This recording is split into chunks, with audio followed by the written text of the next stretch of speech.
नमस्कार दोस्तों, आज हम जीके के बहुत ही महत्वपूर्ण क्वेश्चंस पे चर्चा करेंगे। और ये जो क्वेश्चंस हैं जो हम लेके आए हैं वो एग्ज़ाम में बार-बार रिपीट किए हुए क्वेश्चंस हैं। तो इन क्वेश्चंस को ध्यान से पढ़िएगा। चलिए वीडियो शुरू करते हैं। पहला क्वेश्चन हमारा क्या है, मयूर सिंहासन किसने बनवाया था? तो यहाँ पे जैसे लिखा हुआ है कि मयूर सिंहासन शाहजहाँ ने बनवाया था, तो जी हाँ, बिल्कुल ये सही बात है कि मयूर सिंहासन शाहजहाँ के द्वारा बनवाया गया था। लेकिन जो ये मयूर सिंहासन होता था, इसको इस सिंहासन को मयूर सिंहासन क्यों कहते थे? क्योंकि इसके जो उसके ऊपर जो था, इसके ऊपर दो तरफ मोर बने होते थे और ये जो सिंहासन था वो पूरा ही जो सोने हैं, मोती हैं और जो महंगी महंगी धातु है उससे बना होता था, तो इसको इसलिए मयूर सिंहासन का नाम दिया गया था। दूसरा क्वेश्चन क्या है कि मयूर सिंहासन को बनाने वाले कलाकार का नाम क्या था? ये बहुत पूछा जाता है और ये बहुत कम लोगों को इसका आंसर पता है, सही आंसर, क्योंकि इसके आंसर्स में कई बार कई आंसर्स बताए गए हैं। कि मतलब कुछ लोग कहते हैं कि कोई ईरानी थे, सैयद ईरानी, उन्होंने बनवाया है, लेकिन मयूर सिंहासन को जो बनवाने वाले कलाकार हैं उसका नाम है बादल खां। नेक्स्ट क्वेश्चन की हम बात कर लेते हैं। तो नेक्स्ट क्वेश्चन हमारा क्या है कि शाहजहाँ के बचपन का नाम क्या था? शाहजहाँ के बचपन के नाम की बात करेंगे तो शाहजहाँ का बचपन का नाम था खुर्रम और इनके भाई थे खुसरो। तो शाहजहाँ पहले जब इनके जो पिता थे जहांगीर, इनके दो बेटे थे, तो इनका एक का नाम इन्होंने रखा था खुर्रम, जिसका जो बड़े हुए तो उनका नाम शाहजहाँ मत लगे, और एक खुसरो थे। तो जो एक बार जो था कि राजगद्दी के लिए खुसरो ने एक बार विद्रोह कर दिया था, तो जहांगीर ने फिर उनको खुसरो को मरवा दिया था। इस कारण से जो खुर्रम थे यानी शाहजहाँ, इनको जो है सिंहासन पे तख्त ताज पे बैठाया गया था। तो जो शाहजहाँ थे उनके बचपन का नाम क्या है? खुर्रम। नेक्स्ट क्वेश्चन की बात कर लेते हैं हम लोग। क्वेश्चन नंबर 4, शाहजहाँ की बेगम का क्या नाम था? तो शाहजहाँ की बेगम का नाम मुमताज़ था और इन्हीं मुमताज़ के ऊपर ही शाहजहाँ ने ताजमहल को बनवाया था। तो जब मुमताज़ की डेथ हो गई थी तो जो वहाँ पे जो ताजमहल के अंदर बनवाया गया है उसी में मुमताज़ को दफन किया गया था। मुमताज़ की डेथ क्यों हुई थी?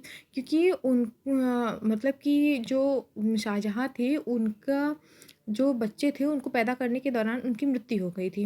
और जो ये है ताजमहल है, ये सफ़ेद ताजमहल इन्होंने मुमताज़ के लिए बनवाया था और कहा जाता है कि इसी के सामने एक जो काला ताजमहल था वो अपने लिए ही बनवाने वाले थे कि इनकी जब डेथ होगी तो उसमें उनकी उनकी लाश को रखा जाएगा। लेकिन उसके पहले ही इनकी डेथ हो गई, तो वो ताजमहल को मतलब कि वो जो काला ताजमहल था वो बन ना सका।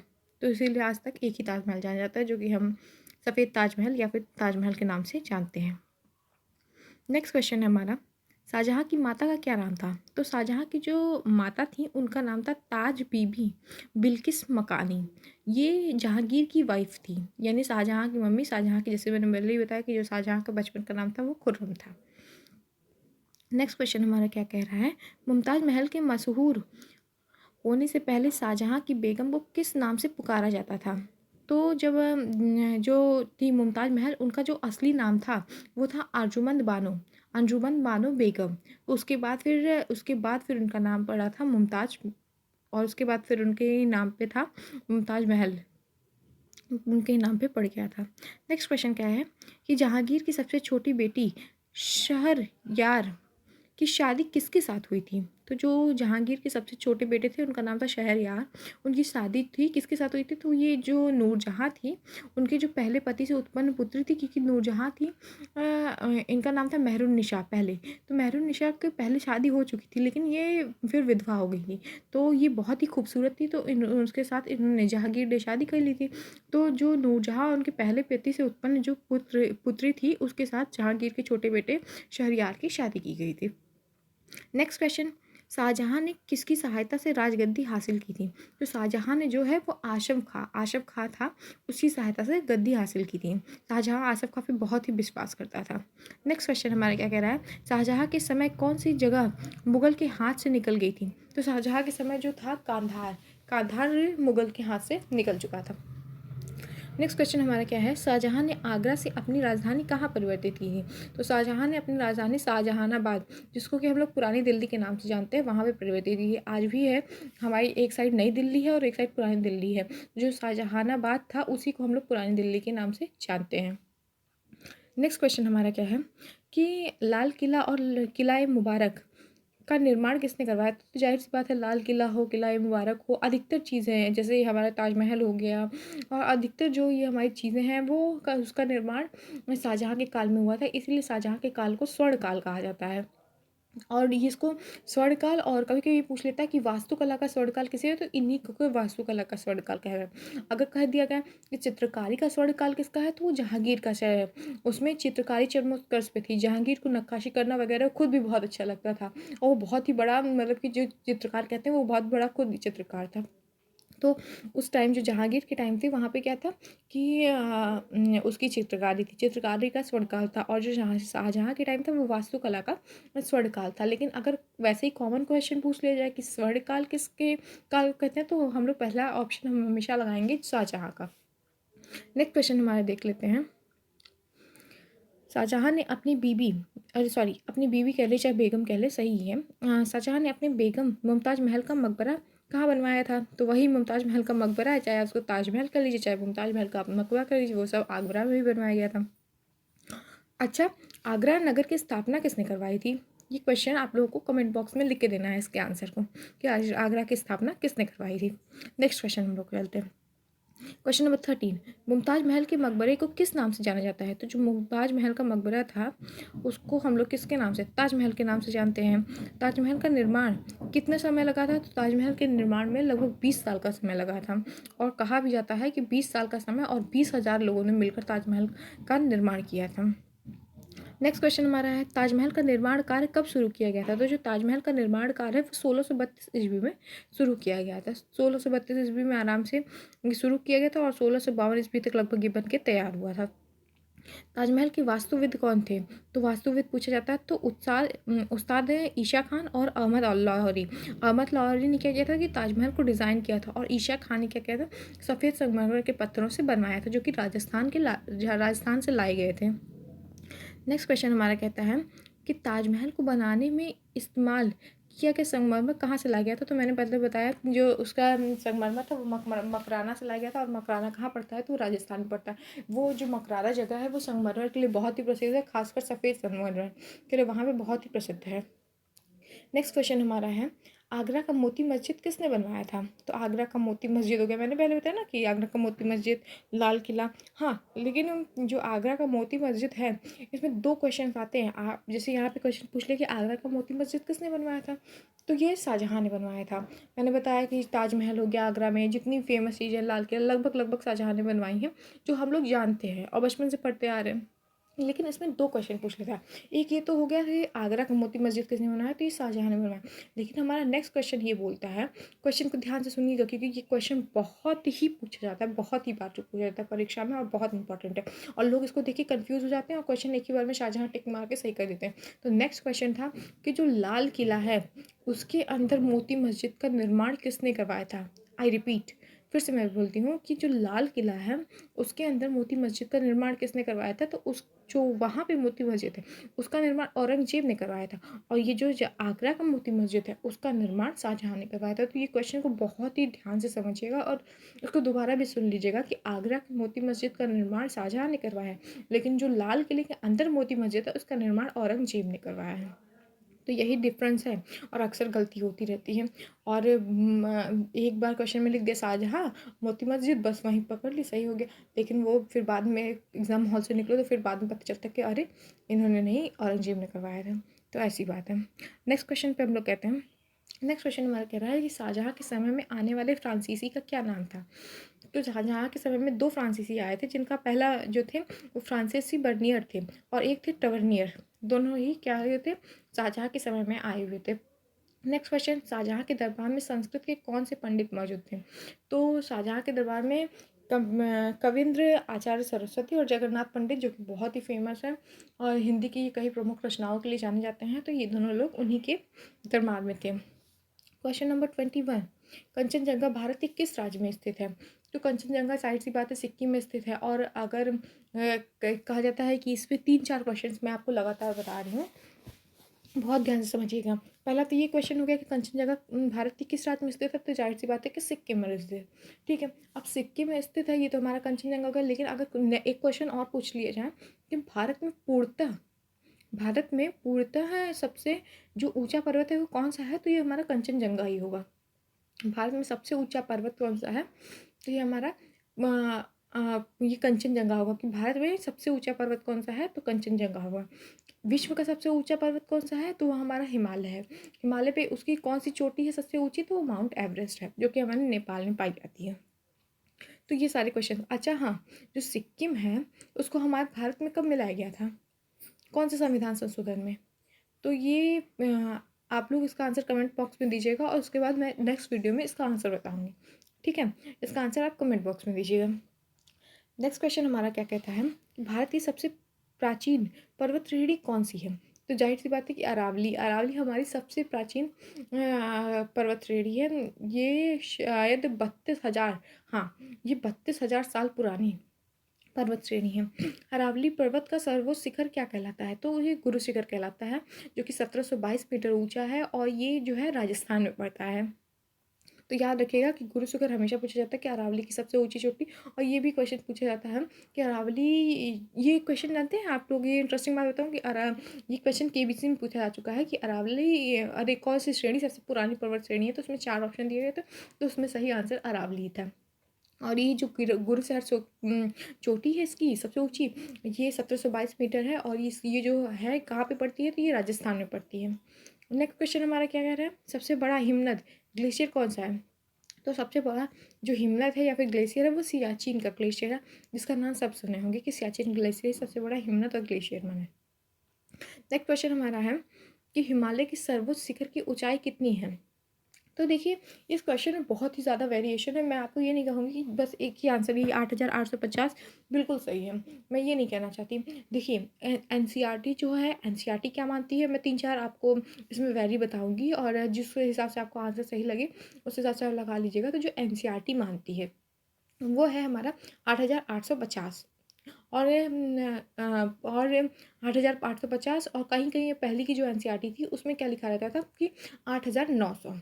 ठीक है, और जो हम लोग मानते हैं वो क्या है, 8,848.16। पहले 8,848 था, फिर अब ये बढ़ के 8,848.16 हो गया है। और जो एनसीईआरटी मानती है वो 8,850, और पहले की जो बुक थी एनसीईआरटी वाली वो मानती थी 8,900। तो जब आप चारों ऑप्शन लगाएंगे, जब इसमें पूछा जाएगा हिमालय की सर्वोच्च चोटी की ऊंचाई तो कितनी है, तो आप को अगर एक ही ऑप्शन मिलेगा, इन चारों में से एक ही ऑप्शन मिलेगा तो आप उसको सही कर दीजिएगा, और नहीं मिलेगा तो आप एनसीईआरटी के अनुसार 8,850 को सही करिएगा। नेक्स्ट क्वेश्चन हमारा क्या कह रहा है कि कौन सी पहाड़ियाँ नर्मदा और ताप्ती के बीच हैं, तो ये नर्मदा और ताप्ती है उधर ही मध्य प्रदेश में, मध्य प्रदेश के थोड़ा सा इधर उधर पाई जाती है। तो क्या होता है कि पहले तो अरावली है हमारी, उसके बाद फिर नर्मदा आ जाती है, फिर सतपुड़ा आ जाती है और फिर ताप्ती नदी आ जाती है। तो ये जो नर्मदा और ताप्ती के बीच में है वो सतपुड़ा पर्वत पड़ता है, तो इसका सही आंसर होगा सतपुड़ा पर्वत। ये भी बहुत ही पुरानी पर्वत श्रेणी में आती है, सतपुड़ा हो गई, अरावली हो गई, ये सब बहुत ही पुरानी पर्वत श्रेणियाँ हैं। इनको आर्कियन पर्वत श्रेणी भी कहते हैं, आर्कियन इंग्लिश में। अब हमारा क्वेश्चन नंबर 27 है, खैबर दर्रा कहाँ स्थित है, मोस्ट इंपॉर्टेंट क्वेश्चन। खैबर दर्रा कहाँ स्थित है, ये देखने में लगेगा कि कितना टफ क्वेश्चन है, क्योंकि पहली बार मैंने भी देखा था तो अरे ये खैबर दर्रा क्या था, ये मेरे लिए बहुत अजीब क्वेश्चन होगा। लेकिन फिर बाद में जब मैंने पढ़ा तो फिर बच्चे अच्छा इसी खैबर दर्रा कहते हैं। तो ये खैबर दर्रा जो है हमारा पाकिस्तान और अफगानिस्तान के बीच में स्थित है।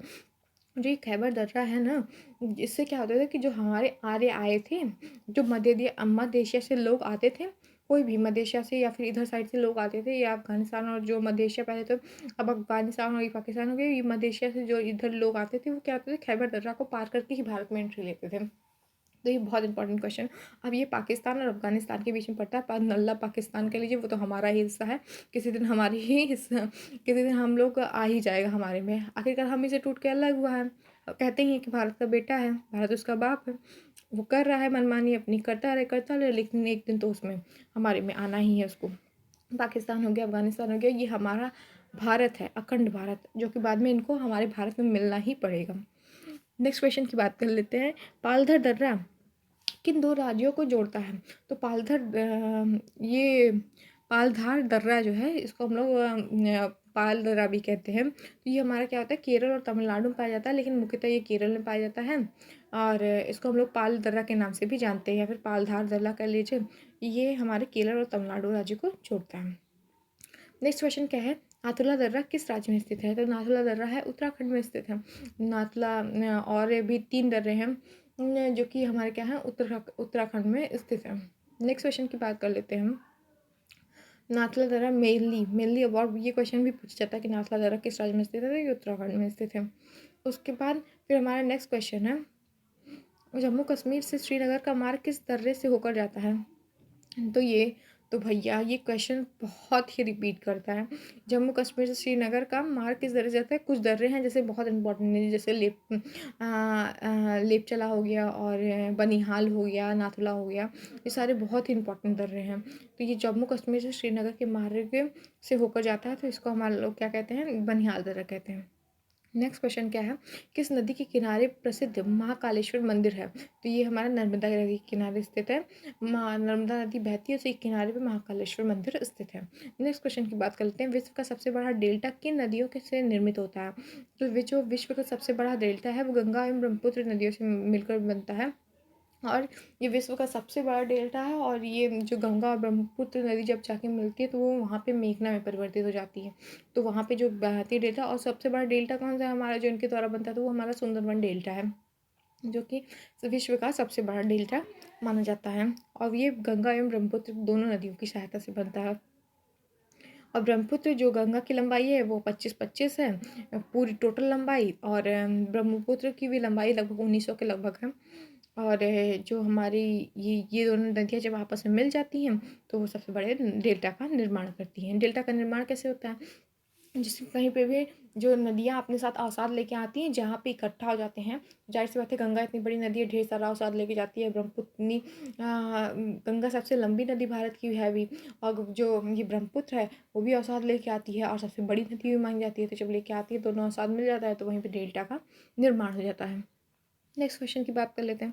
नेक्स्ट क्वेश्चन हमारा क्या कहता है, किस राज्य पर भागीरथी और अलकनंदा मिलकर गंगा का निर्माण करती हैं? तो ये बहुत ही इंपॉर्टेंट क्वेश्चन है, और इसमें कई सारे नाम होते हैं। तो ये जो भागीरथी और अलकनंदा मिलती है वहाँ पे देव प्रयाग होता है, वैसे ही रुद्र प्रयाग होता है, नंद प्रयाग होता है, लगभग 6 प्रयाग होते हैं, उसी बनते चले जाते हैं। विष्णु प्रयाग है। तो इसके लिए हम, अगर आप लोग कहेंगे तो अलग से हम वीडियो बना देंगे, या फिर नेक्स्ट क्वेश्चन में हम लोग बात कर लेंगे। ये बहुत ही इजी क्वेश्चन है और बहुत ही पूछे जाते हैं, तो आप इसको रिपीट करके जितनी बार देखेंगे आपको ये चीज़ें लर्न होती चली जाएंगी। और अगर आपको कोई भी मेरी इन्फॉर्मेशन जो दे रहे हैं हम अगर अच्छी लग रही हो तो लाइक करिएगा, और जो शेयर करिए और उसको सब्सक्राइब करिए, और हमारे बेल आइकन को प्रेस करिए ताकि कोई भी नई वीडियो आए तो सबसे पहले आपको मिले। नेक्स्ट क्वेश्चन की बात कर लेते हैं कि अरावली पर्वत श्रृंखला किस नदी प्रणाली से विभाजित होकर बहती है? तो अरावली जो नदी है वो चंबल और साबरमती की श्रृंखला से नदी प्रणाली से विभाजित होकर बहती है। नेक्स्ट क्वेश्चन हमारा क्या है, लूनी नदी कहाँ गिरती है? तो लूनी नदी कहाँ गिरती है? तो एक कक्ष के रन में गिरती है। इसे एक रिलेटेड क्वेश्चन है कि कभी कभी पूछा जाता है कि लूनी नदी कहाँ से गायब हो जाती है? तो ये कच्छ के रन से ही वहीं से गायब हो जाती है, क्योंकि वहाँ पे जाके लगभग समाप्त हो जाती है, अंदर अंदर बहने लगती है या फिर समाप्त हो जाती है। तो इसे लिखा जाता है कि लूनी नदी वहाँ कच्छ के रन से गायब हो जाती है या फिर वहीं गिरती है, आखिरी स्थान इसका वहीं पे है। उसके बाद नेक्स्ट क्वेश्चन की बात कर लेते हैं, तिब्बत में मानसरोवर झील के पास कौन सी नदियाँ निकलती हैं? तो जो तिब्बत में मानसरोवर झील है ये भी अपने सब भारत का ही हिस्सा है, सब बट गया है, तो आखिरकार भारत में ही आना है। तो जो तिब्बत की मानसरोवर झील है वो उसमें क्या है कि वहाँ से 3 नदियाँ निकलती हैं। पहले का नाम है सतलज, दूसरे का नाम है सिंधु, और तीसरे का नाम है ब्रह्मपुत्र। और तीनों नदियों को हम लोग बखूबी जानते हैं। ब्रह्मपुत्र जो विश्व की नहीं कहेंगे, लेकिन इधर सबसे बड़ी नदियों में यही मानी जाती है, ब्रह्मपुत्र मानी जाती है। उसके बाद अगर हम विश्व की बात कर लें कि विश्व की सबसे बड़ी नदी कौन सी है, तो वो हमारी अमेजन हो जाएगी। विश्व की सबसे लंबी नदी कौन सी है, तो वो हमारी नील हो जाएगी। और सतलज और सिंधु ये तीनों क्या होती है, ब्रह्मपुत्र मानसरोवर झील के पास से ही निकलती हैं।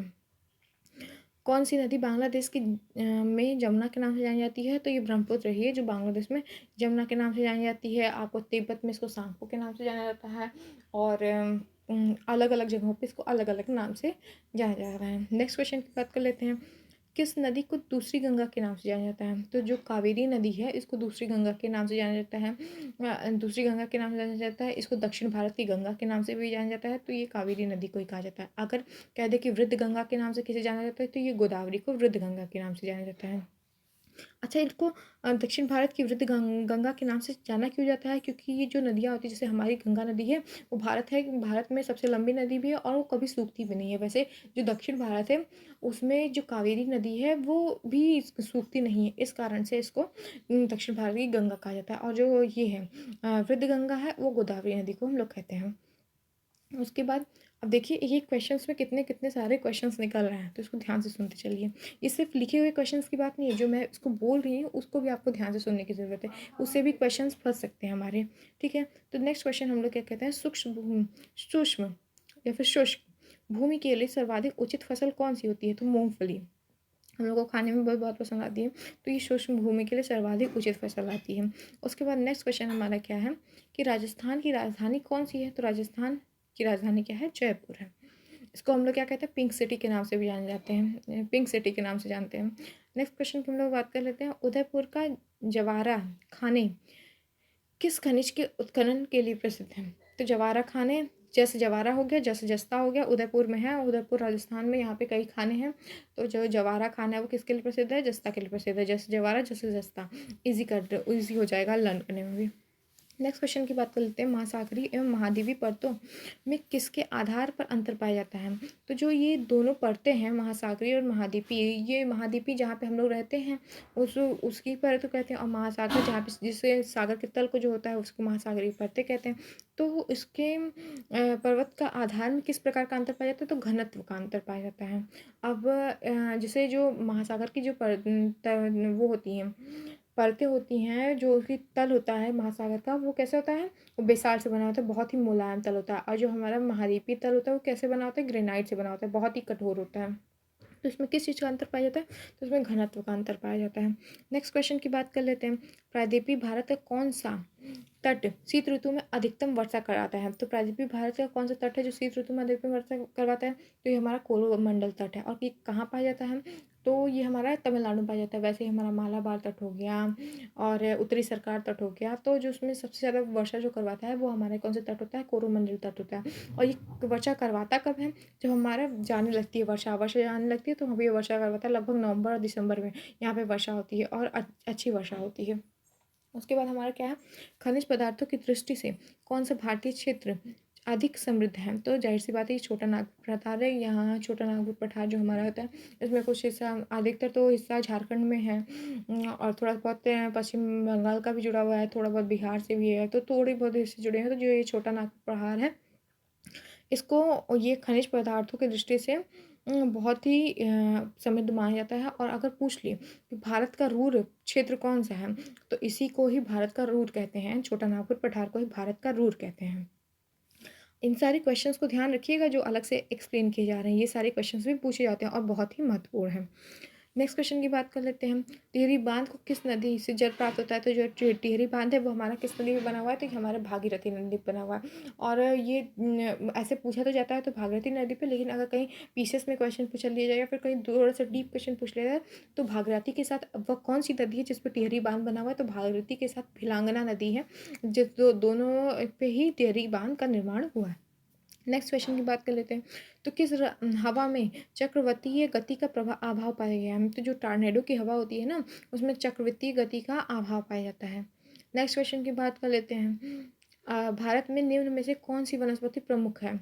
तो जो भारत में है, वैसे तो उष्णकटिबंधीय वन प्रमुख पाए जाते हैं, लेकिन जो भारत में है वो उष्णकटिबंधीय पतझड़ जो वन होते हैं वो सबसे ज़्यादा भारत में पाए जाते हैं और भारत की प्रमुख वनस्पति है। जानते हैं आप लोग, एक बार ये क्वेश्चन मेरे से गलत हो चुका है, क्योंकि मुझसे क्वेश्चन पूछा गया था कि भारत में कौन सा सबसे ज़्यादा वन पाया जाता है, तो मैंने लगा दिया था उष्णकटिबंधीय वर्षा वन वहाँ पे था, तो उष्णकटिबंधीय मैंने वही लगा दिया। लेकिन फिर बाद में आंसर की मैं पतझड़ वन तो मैं मानी नहीं, फिर बाद में मैंने सर्च किया तो फिर पता चला कि जो भारत में वन पाए जाते हैं वो पतझड़ वन ही हैं। और फिर से उस दिन से मुझे ये क्वेश्चन हमेशा ध्यान रहता है, क्योंकि जब आप गलतियाँ करते हैं तो वो सीखते हैं, और वो जो चीज़ें सीखते हैं वो कभी नहीं भूलती हैं। तो मेरे ख्याल से इसी वजह से मुझे ये क्वेश्चन अभी तक याद है। नेक्स्ट क्वेश्चन की बात कर लेते हैं, ये हमारा 48वां क्वेश्चन होते जा रहा है, लेकिन आप लोगों को पढ़ाने में मुझे इतना मज़ा आता है कि मैं क्या बताऊँ, पता ही नहीं चला कि कब हम लोग 48वें क्वेश्चन पहुँच गए।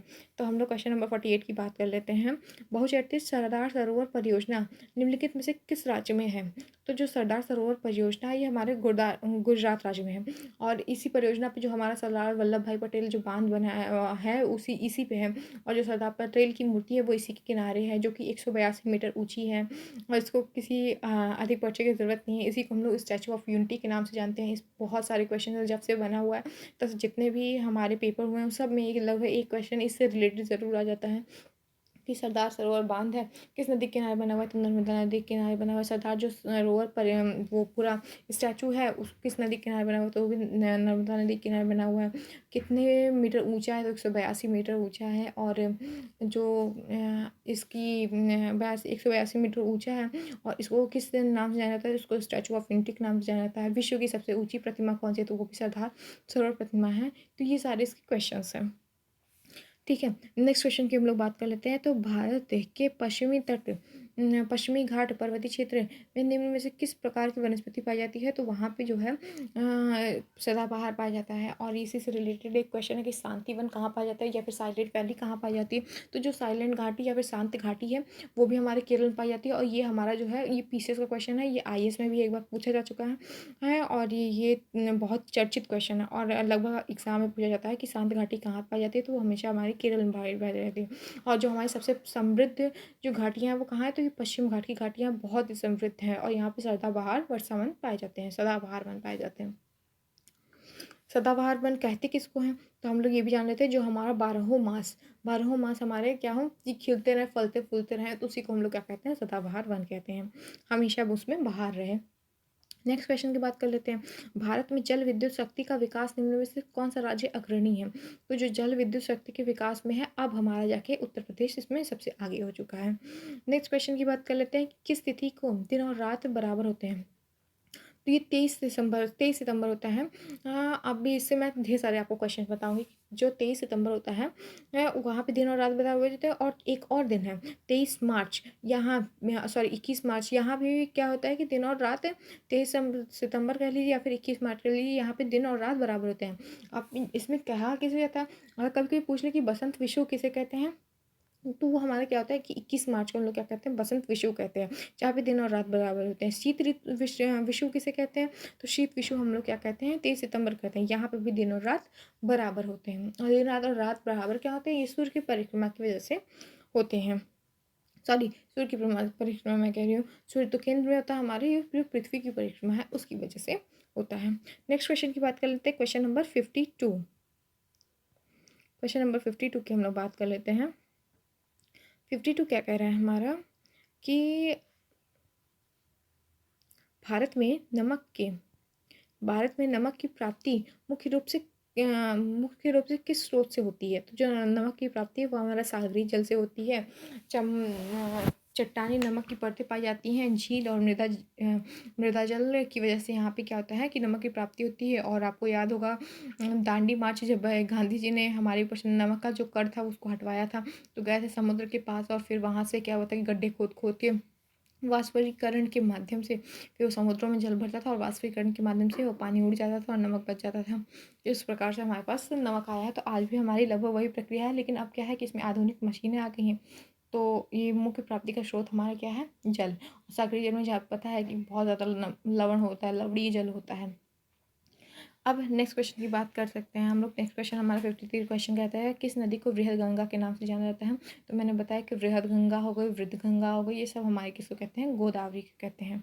कौन सी नदी अपना मार्ग बदलने के लिए प्रसिद्ध है, तो कोसी नदी जो कि बिहार में पाई जाती है, ये मार्ग बदलने के लिए बहुत प्रसिद्ध है। और अगर एक और क्वेश्चन है उसको पूछ लीजिए कि बिहार का शोक किस नदी को कहा जाता है, तो इसी कोसी नदी को कहा जाता है। क्यों कहा जाता है, क्योंकि अपना मार्ग बहुत बदलती है, और जब मार्ग बदलेगी तो कहीं भी बाढ़ आ जाएगी, कहीं की फसल नुकसान हो जाएगी, लोगों को नुकसान झेलना पड़ता है, इसीलिए इसको बिहार का शोक भी कहते हैं।